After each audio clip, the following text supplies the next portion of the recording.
Eu fiz uma aplicação rápida no último culto falando desse texto. E é muito importante nós vermos o que pode conduzir à desobediência às instruções de Deus. O texto diz: o meu povo é destruído.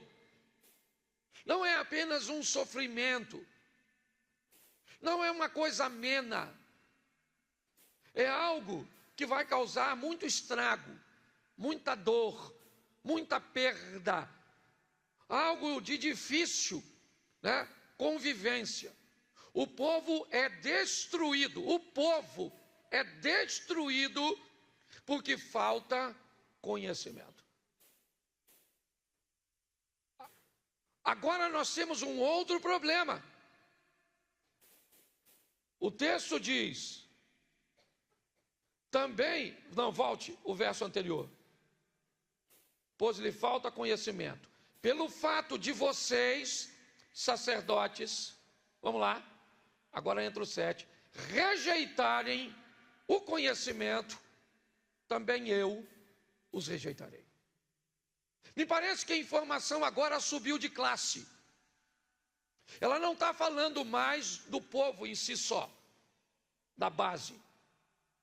Ela subiu um pouquinho e agora ela vai conversar com os sacerdotes. E os sacerdotes cujos quais Deus está conversando, não falta para eles conhecimento.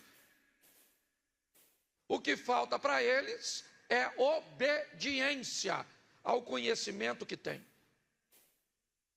Cabia aos sacerdotes, e aqui eu não vou colocar apenas o ambiente sacerdotal, as pessoas que sobem no púlpito, os pastores, mas eu vou dizer às pessoas que já deveriam ter maturidade o suficiente no Evangelho para oferecer exemplo às pessoas novas que estão chegando.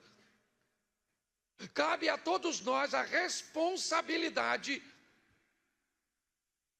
de mostrar a essas pessoas novas, inexperientes, o valor da obediência, pautada no ensino, é verdade, mas também no exemplo. O povo está perecendo porque sacerdotes, eles estão cometendo 2 erros. Primeiro, de não ensinar. Segundo, de não haver coerência entre o que vive e o que ensina, o que é pior, o que conduz a uma hipocrisia. Então haverá grande destruição, porque Deus vai rejeitar o desobediente, seja ele o sacerdote ou não. Ou seja, está sobre nós, mesmo aqueles que têm pouca experiência, o dever de buscar conhecer a verdade, de buscar saber o que é andar com Deus.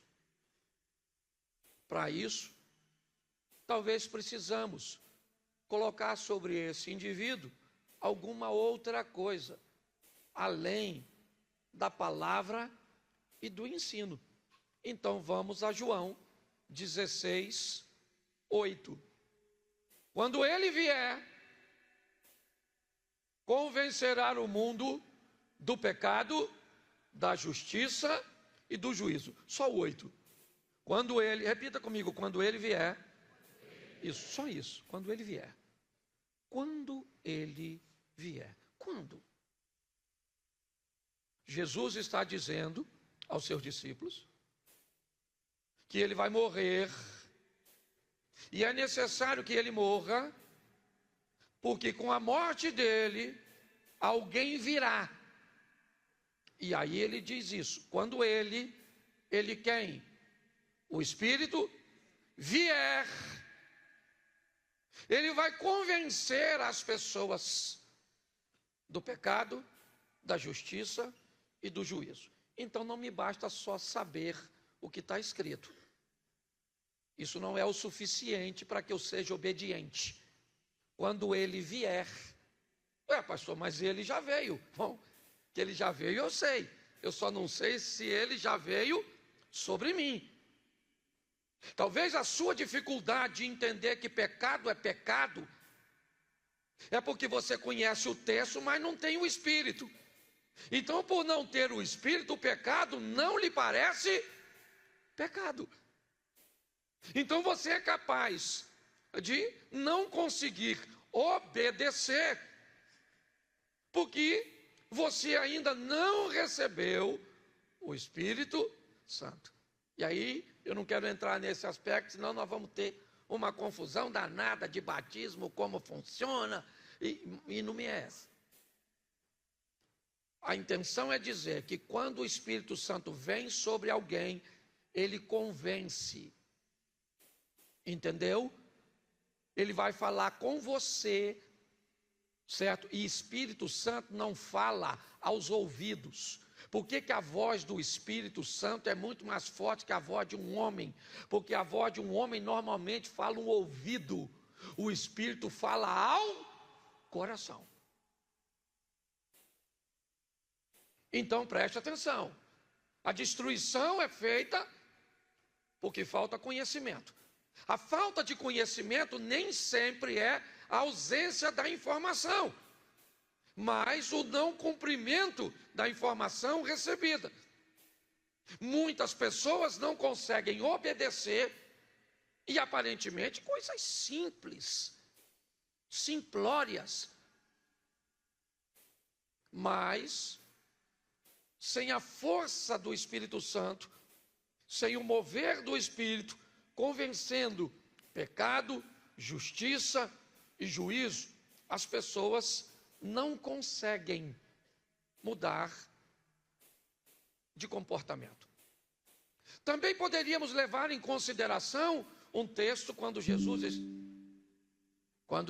está explicando o que é necessário para ser seu discípulo.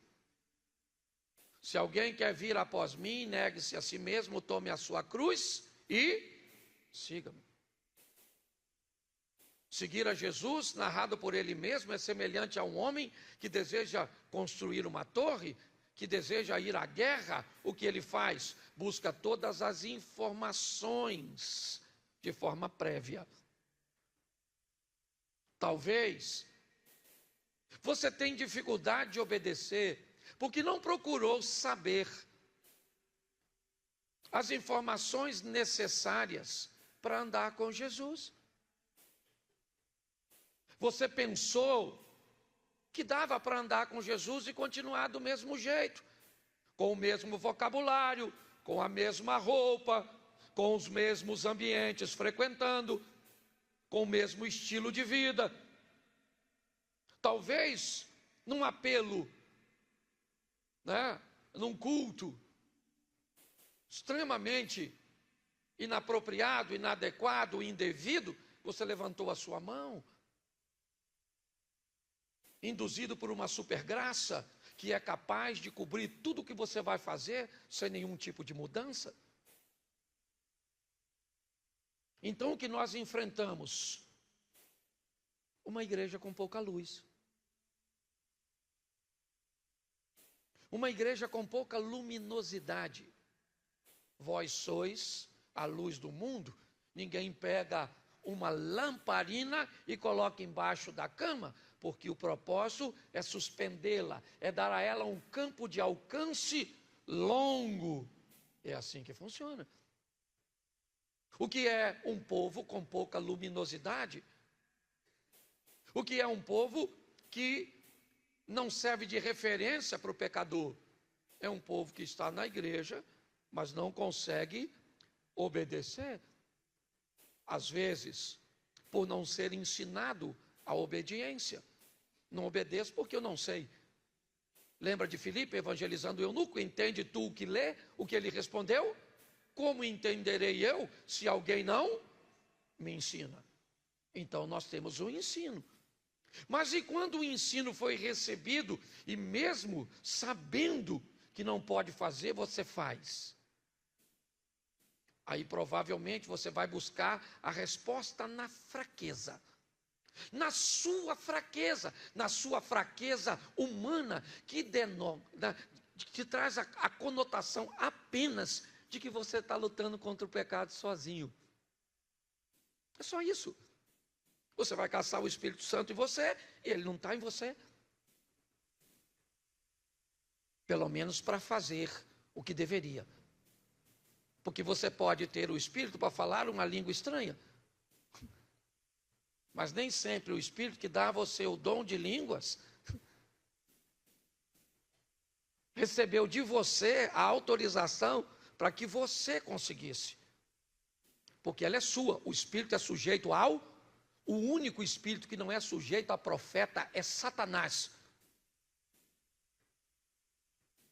Essa é a verdade. Segundo a Bíblia, o Espírito é sujeito ao profeta. E o Espírito que é sujeito ao profeta, que recebe do profeta a liberdade, esse é o Espírito de Deus, que é educado. Satanás não. Se você já pertenceu, você sabe como é que as coisas funcionam.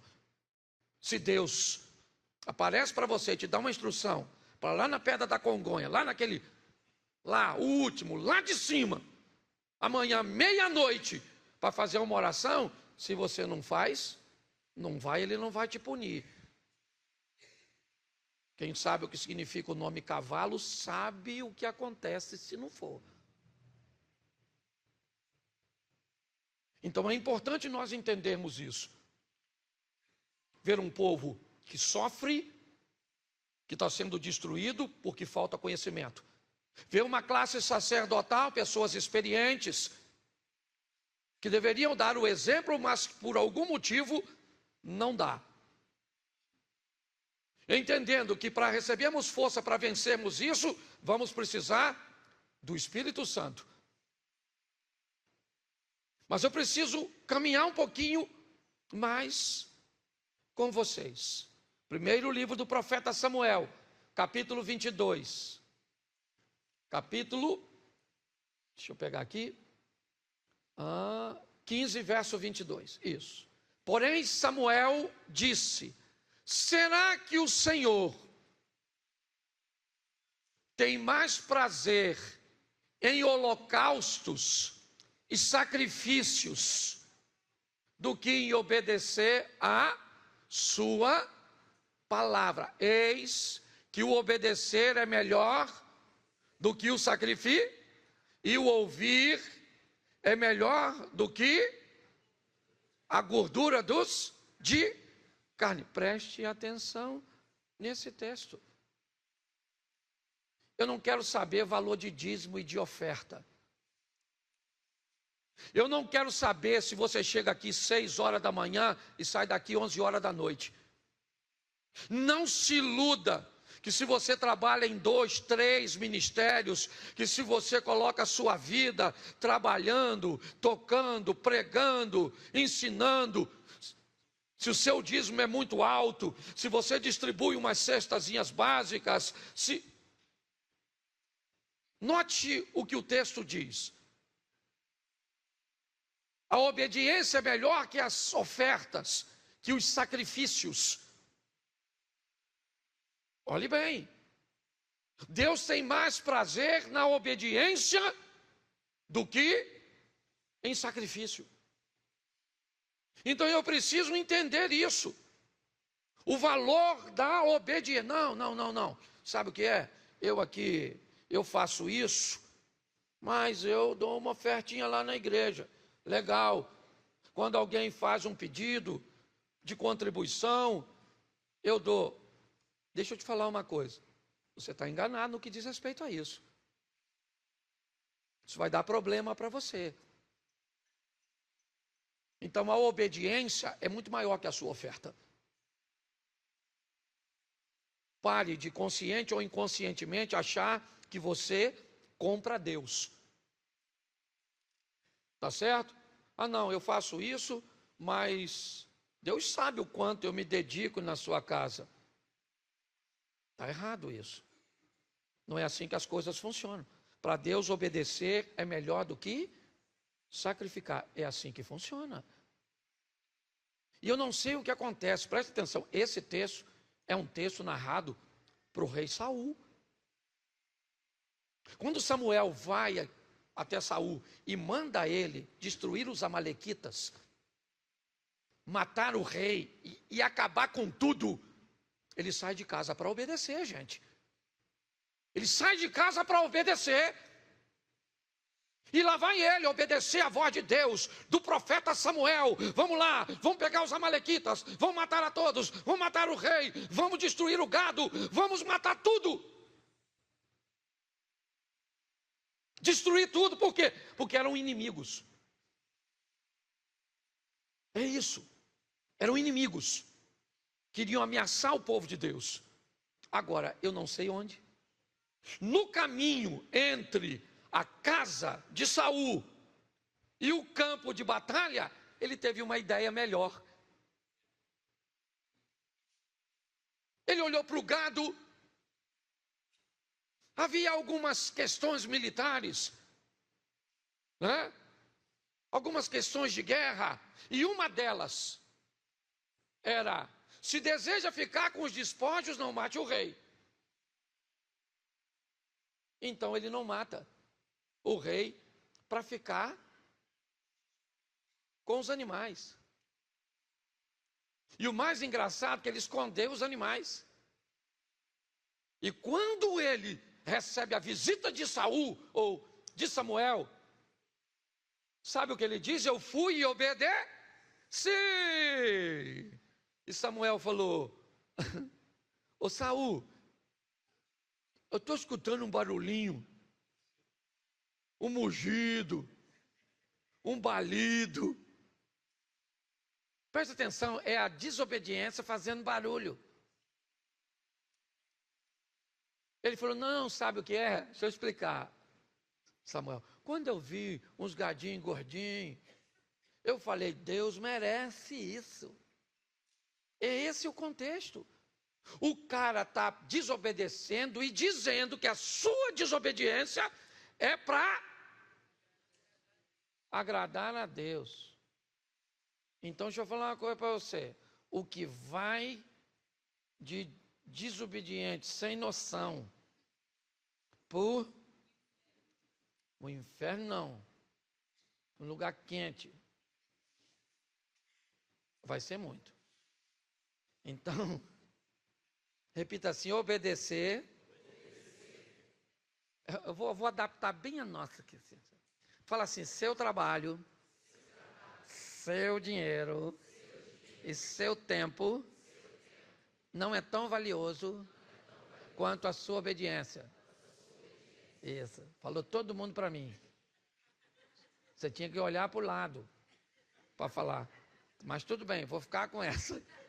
Tá certo? Segunda coisa, Mateus 21, 28. O que vocês acham? Um homem tinha 2, chegando ao primeiro disse o quê? Filho, vá hoje trabalhar na vinha. Vamos lá? Não, bota o 29. Isso. Ele respondeu o quê? Não quero ir. Mas depois, arrependido, vamos ver o outro filho, tinha 2. Dirigindo-se ao outro filho, o pai disse a mesma coisa. E o que o filho respondeu? Mas qual dos 2 fez a vontade do pai? Presta atenção, porque essa é uma história bem legal. 2 filhos, tá certo? O pai falou: vai trabalhar na vinha. O que o primeiro filho falou? Não vou. Não vou. Mas foi depois que se arrependeu. Diga, depois que se arrependeu. Ele queria ir na hora? Isso, porque na hora nem sempre é fácil de obedecer. Às vezes na hora não é. Na hora não é agradável. O pai está mandando ele fazer algo que ele não. Então ele falou: não vou. Não estou afim de trabalhar. Mas aí o pai brigou com ele. O pai só mandou. E ele ficou pensando.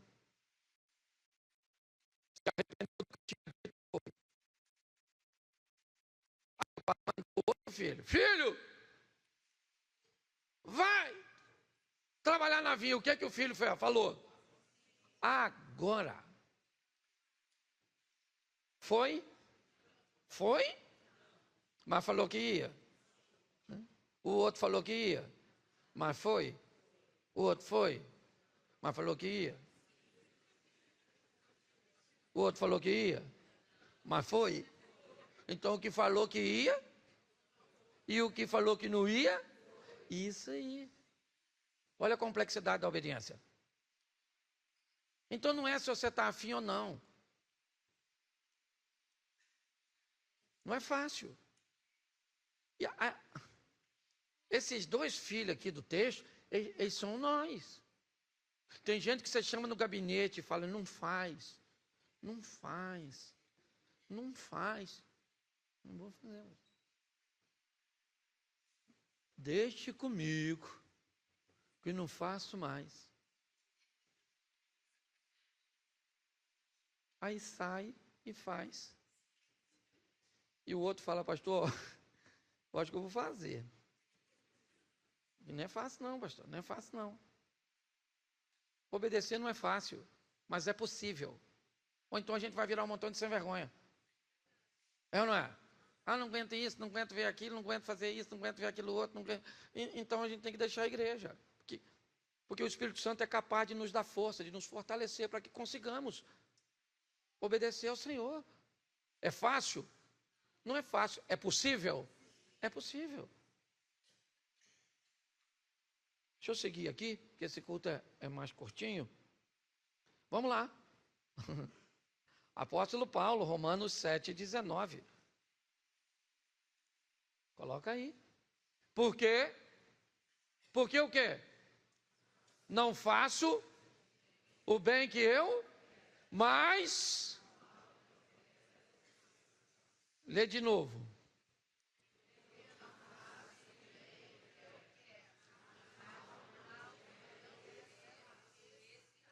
E de novo.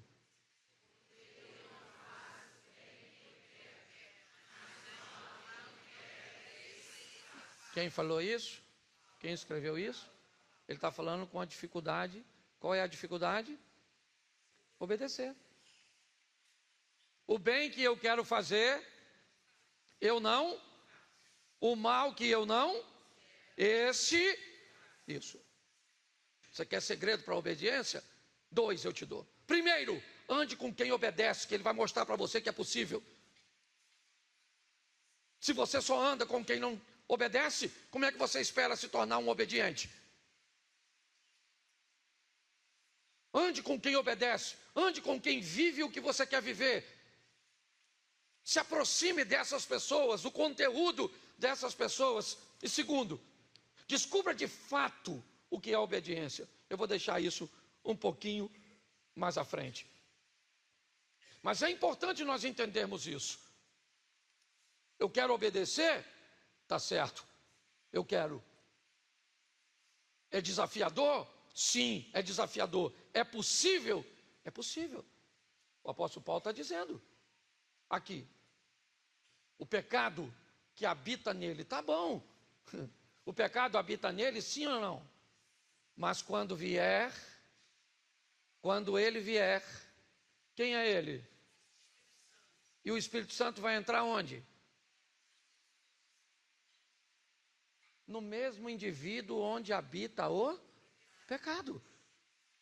O indivíduo onde habita o pecado. O apóstolo Paulo, ele está: quem me livrará do corpo dessa norma? Lê o texto inteiro depois. Você vai ver para onde esse cara caminhou.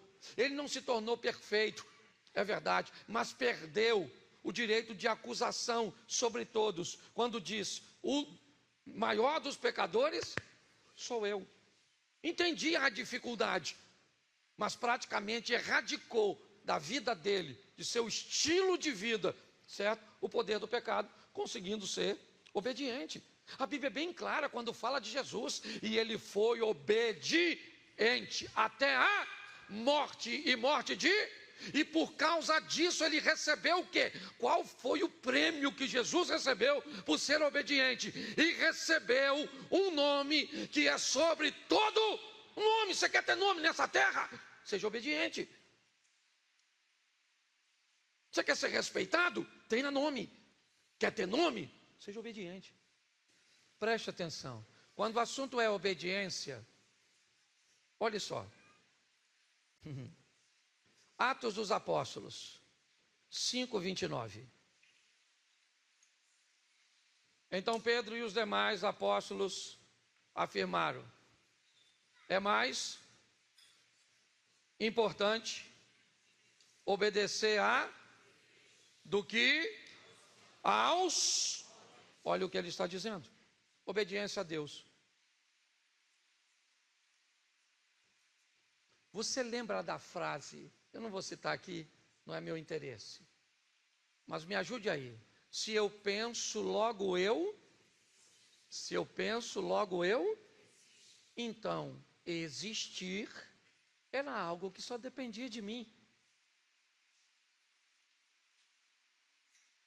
Se eu penso, logo eu existo. Só que hoje não é mais assim. Hoje é: se eu sou visto, eu existo.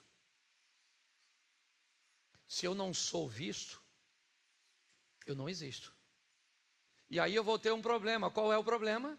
Para que eu seja visto, eu preciso dos olhos do outro e não dos meus. E aí eu perco o controle disso.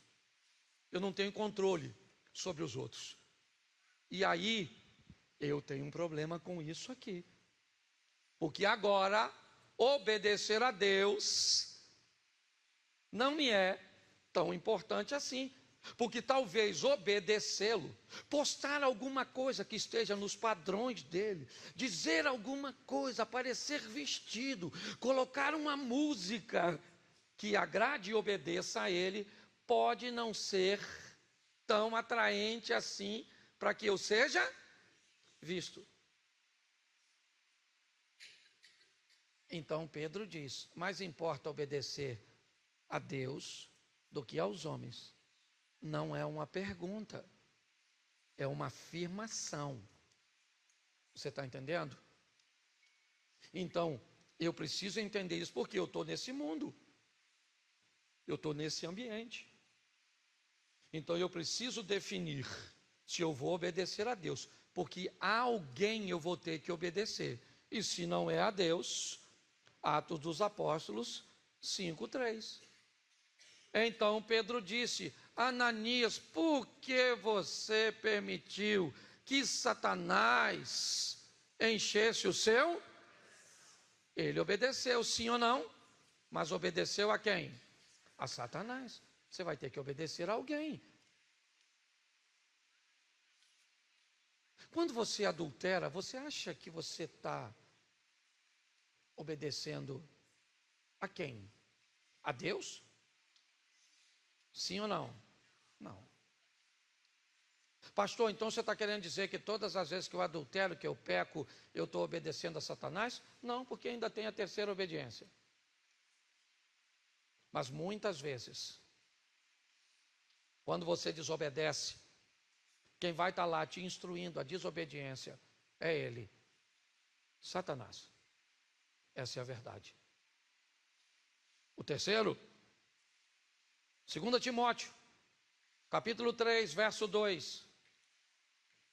Pois os seres humanos serão egoístas, avarentos, orgulhosos, arrogantes, blasfemadores, desobedientes aos pais, ingratos, ímpios, sem afeição natural, implacáveis, caluniadores, sem domínio de si, cruéis, inimigos do bem, traidores, atrevidos, convencidos, mais amigos dos prazeres do que amigos de. Esse é o último desobediente, aquele que resolveu obedecer a si mesmo. Não, eu quero obedecer a mim. É um direito que você tem, irmãos. Qual é o grande problema dessa brincadeira? é que o evangelho cresceu. O crescimento do evangelho, certo? Ele arrebanhou um número grande de pessoas. E hoje nós temos no mesmo ambiente, seu Abner, gente que está na igreja, mas só obedece a si mesmo. E não tem que ir embora não, viu? Tem que ficar aqui. Só não é gente para ser copiada. Só não é gente para virar exemplo.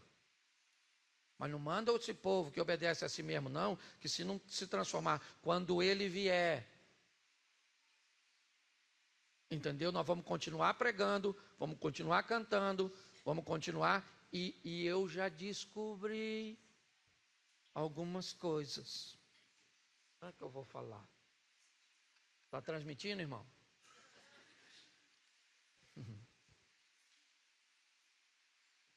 É que dependendo do período, o indivíduo que está aqui em cima pode ser o cara que está obedecendo a Deus.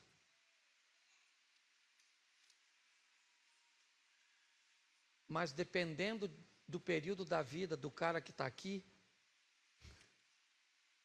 ele pode estar obedecendo a Satanás.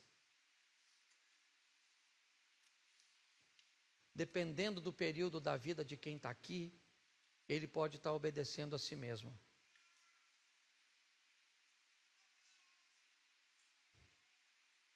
Porque eu sei que muitas vezes você já viu gente aqui em cima que provavelmente você sabia que ele não teria, ou pelo menos não deveria ter, coragem de estar aqui, pelo tipo de vida que levava. Estivesse ele cantando, pregando, ensinando, vestindo uma camisa da igreja. Pastor, como é que um pastor e um líder se comporta dessa forma? Eu tenho perguntado muito a Deus. Quem está aqui desde quando a igreja estava do lado de lá? Levanta a mão. Você lembra da frase que estava escrita na frente da nossa igreja? Qual era? Aqui não toleramos o nosso, porque toleraríamos os seus. Eu tirei. E eu tirei não só da frente da igreja. Parece que eu tirei do meu coração. E o desobediente hoje aqui não é nenhum de vocês. O maior pecador aqui sou eu. Essa é a grande verdade. Pastor, o que o senhor anda fazendo? Tolerando. Me tornei amoroso, cuidadoso, compassivo, fraco, conivente. Eu não sei qual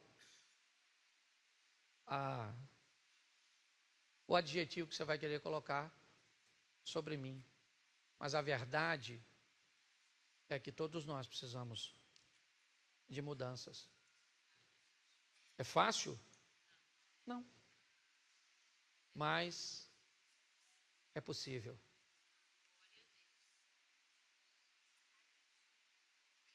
É desafiador? É desafiador. Porque eu tenho perguntado, e eu já citei isso aqui, vou citar novamente. Quando João acusa Judas de ser ladrão e pertencia ao ministério de Jesus,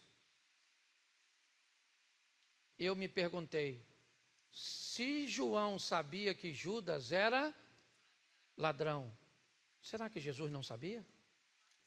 Por que o tolerou tanto tempo no seu ministério? Pare para pensar.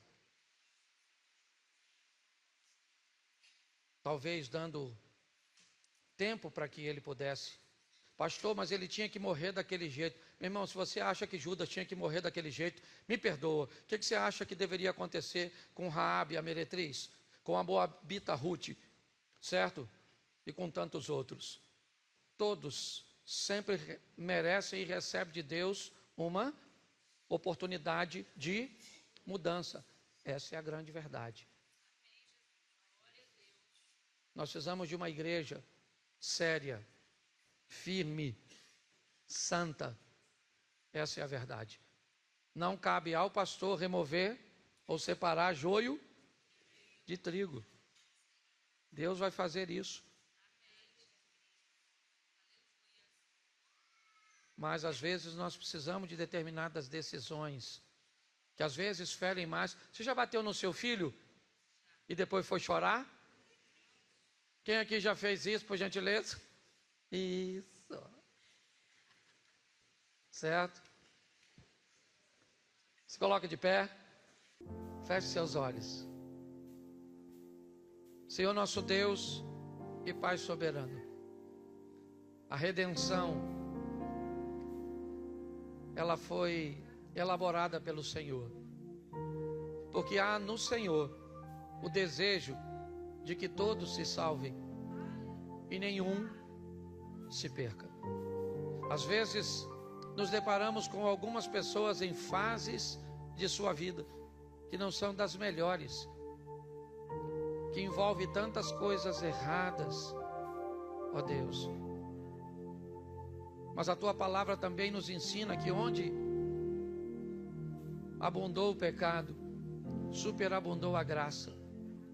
Sabemos que podemos contar com a tua misericórdia, com o teu cuidado, com o teu carinho, ó Deus, e principalmente com o Espírito Santo de Deus.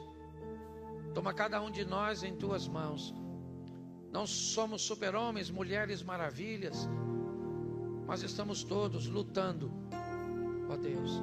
E que possamos, ao olhar alguém que não tem forças para lutar, para olharmos muitas vezes para um dissimulado. Às vezes, ó Deus, um hipócrita está em nosso meio. Alguém que fala o que não vive. Alguém que pode estar tentando enganar a tua igreja. Mas quando alguém olha para essa pessoa e sabe o que ela faz, a tua própria palavra diz: vá até ela e diga: eu sei o que você está fazendo, pare de fazer. Mas às vezes não é isso que fazemos, Senhor. Nós falamos para todo mundo o que a pessoa faz de errado, menos para ela mesma. Porque na verdade, Senhor, às vezes não queremos que elas mudem, porque quando descobrimos que alguém tem defeitos, parece que isso torna muito mais fácil que venhamos conviver com os nossos, ao invés de removê-los. Por isso, em nome de Jesus, toma o projeto Recomeçar em tuas mãos. Toma cada um de nós, pastores, líderes, sobreiros. Toma cada um de nós, músicos. Em nome de Jesus, Senhor, dá coragem às pessoas, de nossos irmãos chegarem até nós, às vezes com outra pessoa, como a tua palavra ensina, e dizer: pastor, pare de fazer isso. Pastor, não faça, não viva desse jeito. Ministro, não é assim que se vive o evangelho. Seu comportamento está prejudicando mais a igreja do que ajudando. Nós estamos no ano da unidade, então nos dê, Senhor, o entendimento de fazermos isso com carinho, ó Deus. Mas para te obedecermos e assim vivermos, talvez não tenhamos tantos admiradores como gostaríamos de ter, tantos seguidores, tantos likes, mas mais importa obedecer ao Senhor. Por isso, toma a tua igreja em tuas mãos e age sobre nós. Leva-nos aos nossos lares, guardado por tuas mãos, poderosas. Que tenhamos uma semana de boas notícias, uma semana de bons negócios. Que o grande amor de Deus, o nosso Pai, a graça de nosso Senhor e Salvador Jesus Cristo e as doces consolações do Santo Espírito de Deus seja para com todo o povo do Senhor, e todos digam